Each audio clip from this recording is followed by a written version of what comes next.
Boa tarde, vamos continuar a nossa revisão. A gente vai fazer hoje a revisão da unidade 2, a unidade que trata de cartografia. Qual que é a importância da cartografia? Ela vai ser fundamental para a gente ao longo do estudo de toda a ciência geográfica, até o final do ensino médio. Porque a partir da leitura do mapa, eu consigo entender vários aspectos da geografia, estudar vários fenômenos, tanto da geografia física quanto da geografia humana. Então essa unidade ela foca bastante nos elementos do mapa, na história da cartografia, como que a gente vai ter uma proximidade com a linguagem cartográfica. Começando ali pela página 26, com a história da cartografia. Então esse mapa ele é um marco na história da cartografia. Esse mapa se chama Mapa de Gassur. Vocês podem observar ali na página 26. Por que ele é um marco? Porque ele é considerado, historicamente, o primeiro mapa. Mas como assim? Tem representações parecidas com o mapa muito anteriores a eles. Tem representações desde a Idade da Pedra. Mas essas representações eram consideradas representações artísticas. Para deixar de ser uma representação artística e ser um mapa, tem que ter um elemento muito importante, que é a escala. É aquela relação com a realidade. Quantas vezes a realidade foi diminuída para caber no mapa? Então, o mapa de Gassur ele é um marco, ele é o primeiro mapa considerado, porque ele possui escala. Ele é um mapa ali da região da Mesopotâmia. A gente consegue ver o leito dos rios aqui na pedra, e ele possui escala com a realidade. E é claro, houveram inúmeras tecnologias ao longo dos séculos que ajudaram a evoluir a cartografia. Depois, na Antiguidade, ali na China, teve a invenção da bússola, um objeto onde a gente tem uma agulha imantada que sempre aponta para o norte. A bússola ajudou a produzir mapas muito mais precisos. Depois, com as grandes navegações, a gente teve mapas mostrando a circunferência do mundo. Um dos nossos primeiros mapas mundi é a representação de Mercator. Então, só foi possível um mapa desse graças à tecnologia das grandes navegações. E o que é interessante perceber nesse mapa? O velho mundo, o mundo antigo, principalmente as proximidades da África, Europa e Oriente Médio, eles estão muito mais precisos na representação. Por quê? Esse é um mapa europeu. Os europeus estavam mais acostumados a navegar nessa região. Regiões do Sudeste Asiático, mesmo do Extremo Oriente, olha a desproporção que está aqui, Taiwan, ou Taiwan ou Japão, aqui. E principalmente o continente americano, olha a desproporção que está lá no cantinho Antártica, Antártica e Austrália lá no canto. Por que essas regiões não estão tão proporcionais com o que a gente conhece hoje? Porque ainda estava navegando no entorno desses continentes, dessas regiões do mundo, ainda os europeus estavam começando a ter uma noção do formato preciso. Já a Europa está bem próximo do que é um mapa moderno. Talvez aqui uma desproporção na Inglaterra, nas Ilhas Britânicas, mas já é muito mais próximo. E depois das navegações, a gente teve outras evoluções, principalmente aí, já para o fim do século XIX e início do século XX. Os balões, a fotografia foi muito importante. A fotografia somada à aviação, ali no início do século XX, fotos tiradas de grandes altitudes, permitiram a produção de mapas muito mais precisos. Aqui a gente tem um exemplo de como que é o funcionamento. Um avião sobrevoa uma região, vai tirando várias fotos que se sobrepõem, e baseado nessas fotos a gente tem a produção do mapa. E talvez as últimas tecnologias mais importantes são as imagens de satélite, a tecnologia do satélite que permitiu uma ampliação gigantesca ali na produção cartográfica, permitiu que a gente tenha mapas extremamente precisos hoje em dia. Porque afinal o satélite ele não precisa da imagem assim como a foto. O mapa produzido do satélite ele utiliza a radiação. E essa radiação bate na superfície e mesmo que você tenha nuvens, objetos na frente, a radiação atravessa e consegue fazer mapas bem perfeitos, bem próximos à realidade. Sempre lembrando que esses mapas sempre vão possuir uma escala, uma proporção com a realidade né, um comprometimento em ter uma escala com a realidade. Se não tiver escala, não é mapa, é uma representação artística.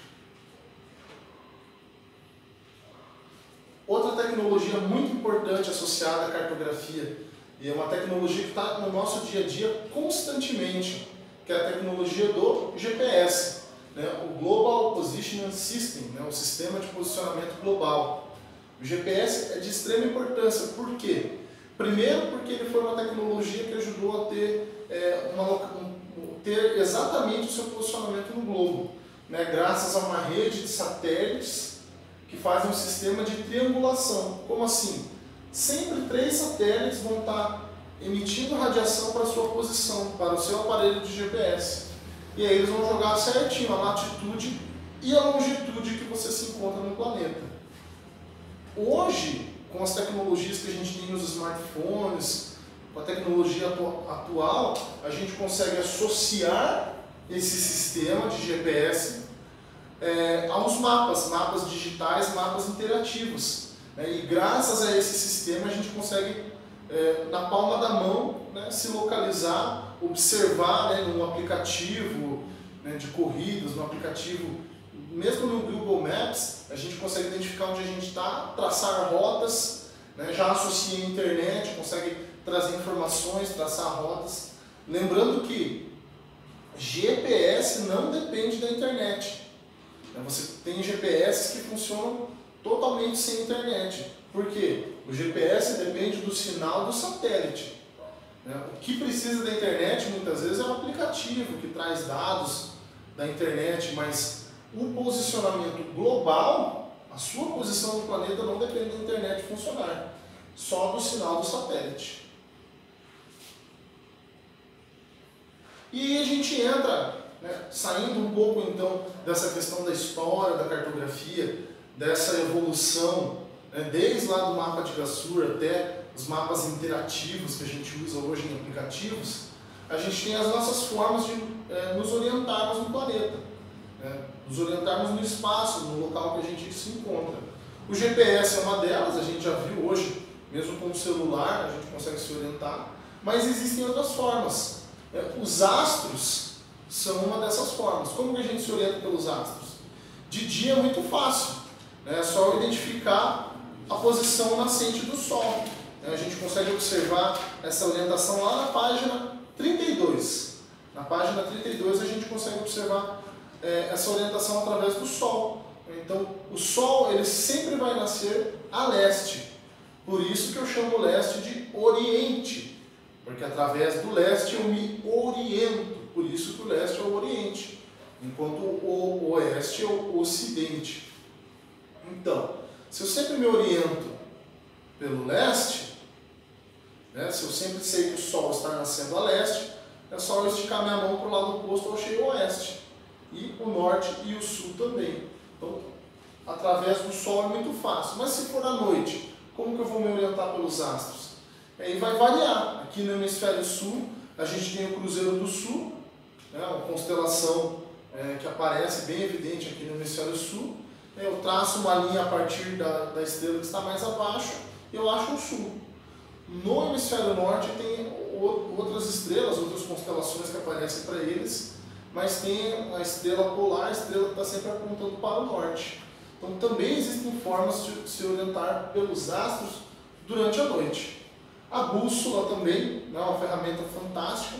Ali na 32, na página 32, ele mostra o funcionamento da bússola. Então você tem, né, uma rosa dos ventos, indicando, né, os pontos norte, sul, leste, oeste, nordeste, sudeste, sudoeste. E como é que a bússola vai funcionar? Ela vai ter uma agulha imantada. Essa agulha sempre vai apontar para o polo norte magnético do planeta. O planeta ele funciona como um grande dínamo. Então você tem um núcleo de ferro e níquel girando a milhares de quilômetros por hora dentro do planeta. Esse núcleo ele vai gerar um grande campo magnético. Tanto que é esse campo magnético que protege a gente da radiação do espaço. O que acontece nos polos? Nos polos, tanto no polo sul quanto no polo norte, esse campo magnético ele é mais forte, ele é mais evidente. Tanto que, né, nos polos a gente consegue observar a atuação desse campo magnético na atmosfera, principalmente à noite. É aquele fenômeno chamado de aurora, né? No Polo Norte é a aurora boreal, no Polo Sul é a aurora austral, são aquelas luzes na atmosfera. É o campo magnético, né, fazendo interferência em partículas ali na atmosfera. E o que acontece? Como esse campo magnético ele é mais forte nos polos, a bússola sempre vai apontar para esse campo magnético. De um modo geral, né, em qualquer lugar do mundo, vai apontar para o do Polo Norte, que é mais forte. O campo magnético do Polo Norte é mais forte. Você imanta, né, você magnetiza a agulha e ela vai sempre apontar para esse Polo Norte magnético. A não ser que você esteja em dois lugares do planeta, que aí a bússola não vai funcionar. No Polo Sul, porque vai ter interferência do Polo Sul magnético, e no próprio Polo Norte. Como é que ela vai apontar para o lugar que ela já está? Ela vai ficar girando daí. Mas a bússola é um excelente sistema de orientação.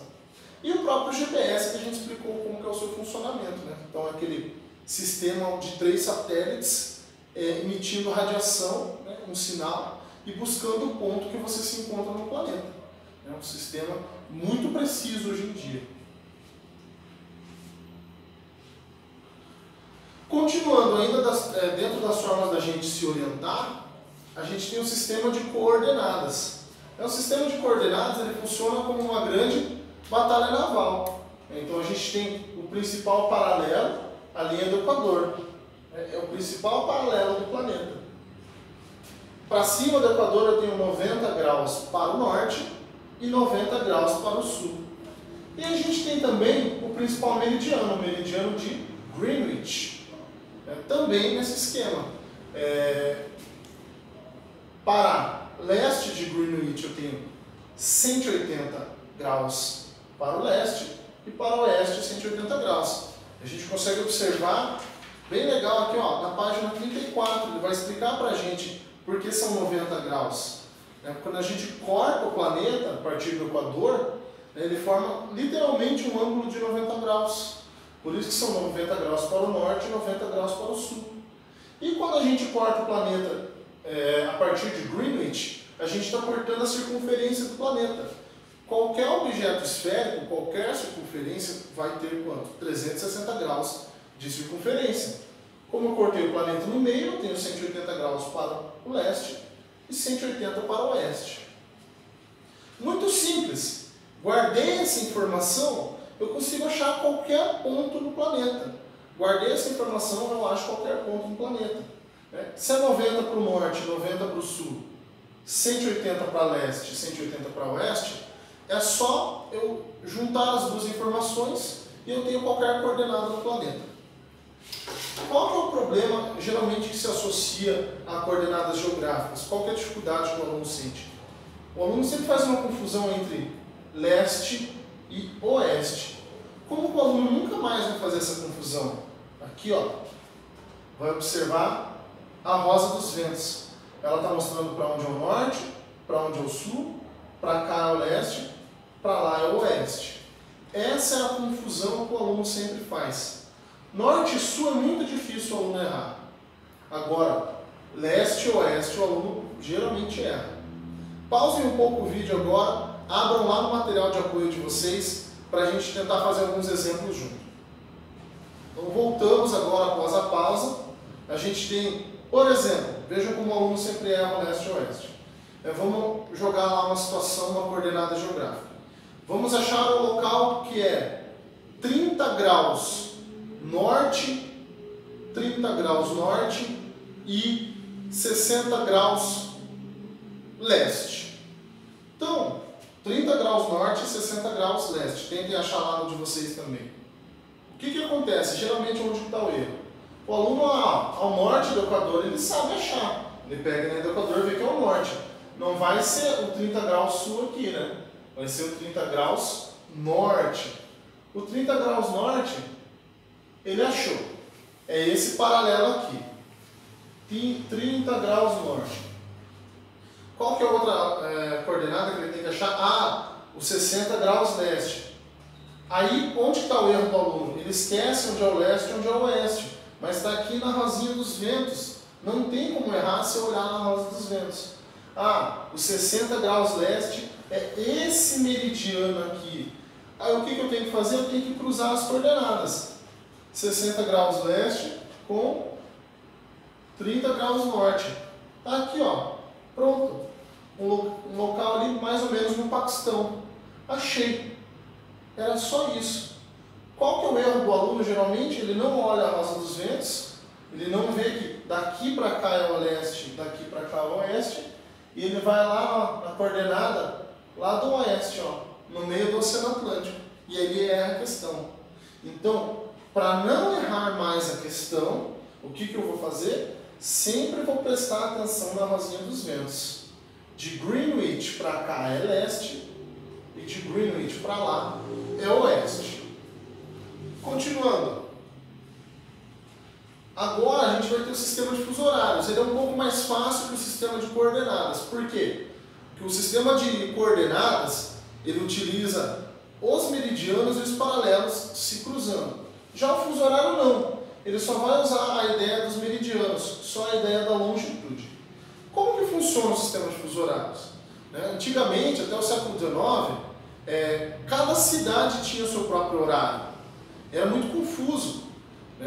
Com o avanço da tecnologia, o avanço do avião, do trem, com a possibilidade do ser humano se locomover mais rápido pelo planeta, surgiu a necessidade da gente ter um horário global, um sistema para o mundo inteiro.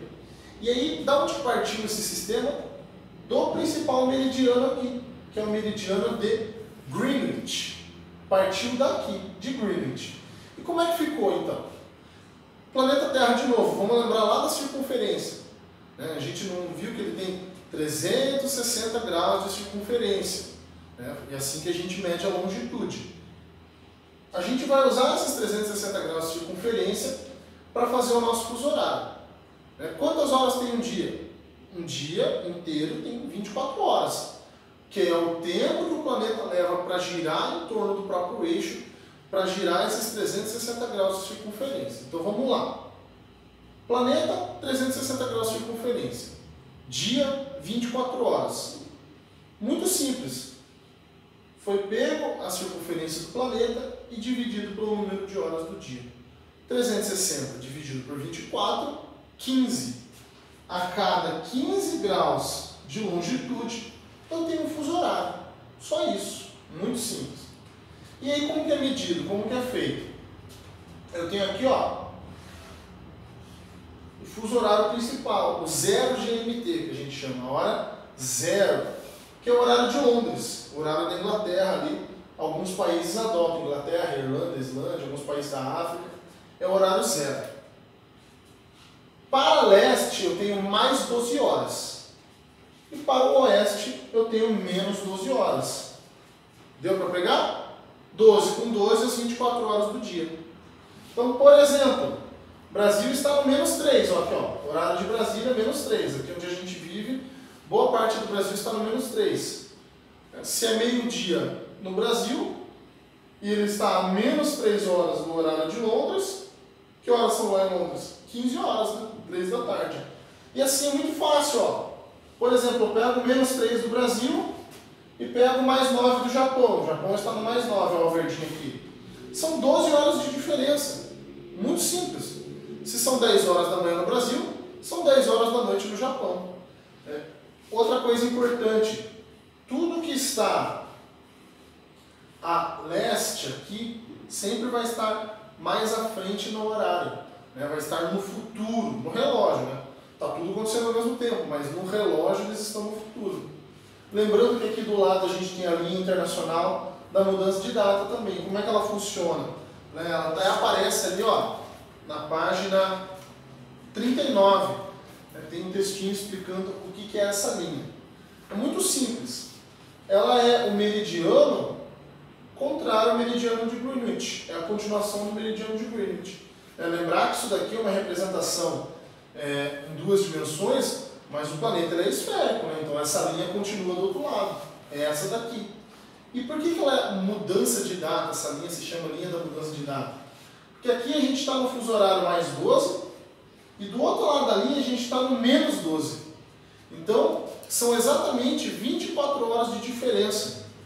Por isso que a linha da mudança de data. Você está literalmente em outro dia quando você ultrapassa essa linha. Então aqui sempre vai estar mais adiantado no relógio e os fusos horários, né, mais para oeste, né, -6, -7 até o -12, são os fusos horários, né, mais tardios. Né? O Alasca aqui está no -9. Né? Em muitos lugares do mundo já se viveu o dia inteiro e o dia ainda está amanhecendo lá no Alasca. Continuando. E aí nós temos os nossos fusos horários, né? O fuso horário brasileiro. O Brasil tem vários fusos. Por quê? O Brasil é um país muito extenso. Ele tem uma grande extensão longitudinal, uma grande extensão de leste para oeste. É mais de 4.000 quilômetros. Então, é impossível João Pessoa estar no mesmo horário lá de Cruzeiro, lá no Acre, por exemplo. Não tem como. Por quê? Porque o sol vai estar nascendo aqui, vai ser... se eles estivessem no mesmo fuso horário, né? O sol ia nascer 6 horas da manhã aqui e ia nascer só meio-dia aqui. Não tem como. Então, para se adequar, né, para que as horas do dia funcionem de acordo com o movimento aparente do sol, o Brasil, foi necessário criar vários fusos horários no Brasil. Então a gente tem o primeiro fuso horário, que é o -2 GMT, é o fuso horário das nossas ilhas oceânicas, o fuso horário que está no oceano. Nós temos o -3 GMT, que é o fuso horário mais usado, é o horário de Brasília, chamado horário de Brasília. Ele pega aqui toda a região sul, sudeste, boa parte do centro-oeste, o estado de Goiás, Distrito Federal, todo o nordeste do Brasil e 3 estados do norte. Muito importante, por quê? Por que ele é o mais importante? Porque ele pega a maior parte da população brasileira. Lembrar que a maior parte da população brasileira está concentrada aqui, nessa porção do centro-sul e no litoral do nordeste. Então, a maior parte dos brasileiros vive sob esse fuso horário. Fuso horário de Brasília, o -3 GMT. O que quer dizer -3? Ele está a -3 horas com o fuso horário principal, que é o fuso horário de Londres. Nós temos o -4, né, que é esse fuso horário aqui que pega Roraima, Rondônia, Mato Grosso do Sul e quase todo o estado do Amazonas. E o nosso último fuso horário, né, que ele foi extinto por um tempo, depois voltou, o horário do Acre, é o -5 GMT. Então veja, por exemplo, uma pessoa que está nas ilhas oceânicas, aqui em Fernando de Noronha, ela tem 3 horas de diferença com quem está no Acre. Enquanto aqui é meio-dia, aqui ainda é 9 da manhã.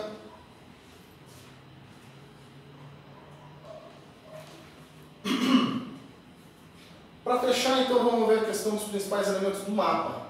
Então, ao longo de toda essa unidade, a gente aprendeu a ler um mapa. Vocês já têm ferramentas, já sabem ler mapas desde o Fundamental 1. Mas essa unidade, ela concretiza esse conhecimento.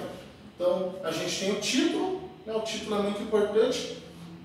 O título em si nos indica o local representado no mapa. E o subtítulo, o tema do mapa. Nesse caso, qual que é o tema desse mapa? É a divisão política do Brasil. A legenda, ela vai funcionar com sistemas de símbolos, cores, linhas. Ela vai me ajudar a ler o mapa. Ela vai me indicar como ler o mapa. Nesse caso, a legenda indica o símbolo da capital federal, das capitais dos estados. A linha mais grossa é o limite internacional e a linha mais fina os limites internos, o limite estadual do Brasil. Eu tenho geralmente legendas trabalhando com cores, com quadradinhos, retângulos, com cores. No caso dessa legenda aqui, ela trabalha com símbolos e linhas. A orientação muito importante, a rosa dos ventos sempre está presente. Por exemplo, lá na questão da coordenada geográfica, ela é muito importante. Mas em qualquer atividade que eu possua um mapa, eu tenho que saber me orientar, saber para onde está o norte, o sul, leste e oeste. Localização no mundo, nem todo material usa, nem todo mapa usa, mas é bem legal mostrando que parte do planeta que foi reportada aqui para aparecer nesse mapa. A fonte, de extrema importância, geralmente utiliza-se fontes do IBGE na matéria de geografia, mas existem outras fontes também, de onde eu extraí essas informações, como uma referência bibliográfica. E um elemento de extrema importância aqui, ó, o elemento que torna isso daqui cartografia, o elemento que torna isso daqui um mapa. O que é o comprometimento com a realidade? É a escala. A escala indica para mim quantas vezes a realidade foi diminuída para caber nesse mapa. No caso desse mapa aqui, eu tenho a escala numérica, que é representada por uma fração, 1 para 45 milhões. Mas eu também tenho a minha escala gráfica. A escala gráfica indica que 1 centímetro no mapa, no caso aqui está maior porque está numa projeção, mas no mapa original isso aqui era 1 centímetro. Eu tenho aqui, ó, essa distância aqui no mapa equivale a 450 km na vida real. Então ela trabalha literalmente com um gradiente, com uma graduação, por isso escala gráfica. Continuando aí o nosso assunto de escala, temos duas, Escala gráfica, então ela trabalha com um gráfico, uma medida real em centímetros, indicando quantos quilômetros são na vida real. Então eu tenho um mapa, eu coloco minha régua e vai me dizer tantos centímetros são X quilômetros na vida real. E eu tenho a escala numérica, que ela vai trabalhar com uma fração, uma proporção. Aqui eu tenho exemplos de escalas gráficas. Então lá no meu mapa, eu coloquei minha régua, eu tenho 1 centímetro no mapa, equivale a 10 quilômetros na vida real. E se eu quisesse transformar essa escala gráfica numa escala numérica? Muito simples, é só adicionar 5 zeros. Então, mais 5 zeros eu vou ter aqui 1 para 1, 2, 3, 4, 5, 3 aqui, eu vou ter 1 para 100 mil. Então, se eu quiser transformar a gráfica na numérica, é só adicionar 5 zeros. E o contrário também, se eu quiser transformar a numérica na gráfica, é só eu cortar 5 zeros. O centímetro está a 5 casas de distância do quilômetro. Então a gente tem essas 5 casas para adicionar ou cortar. Outro exemplo de escala gráfica, a gente tem aqui 100 km medindo 1 centímetro. Então, cada 1 centímetro no meu mapa são 100 km. E aqui outro exemplo, 1 centímetro são 100 mil quilômetros. Essa escala daí é absurda. 1 centímetro, 100 mil quilômetros. Essa é a escala gráfica. E a numérica? A numérica é o caminho contrário. Então, a numérica, eu adiciono zeros.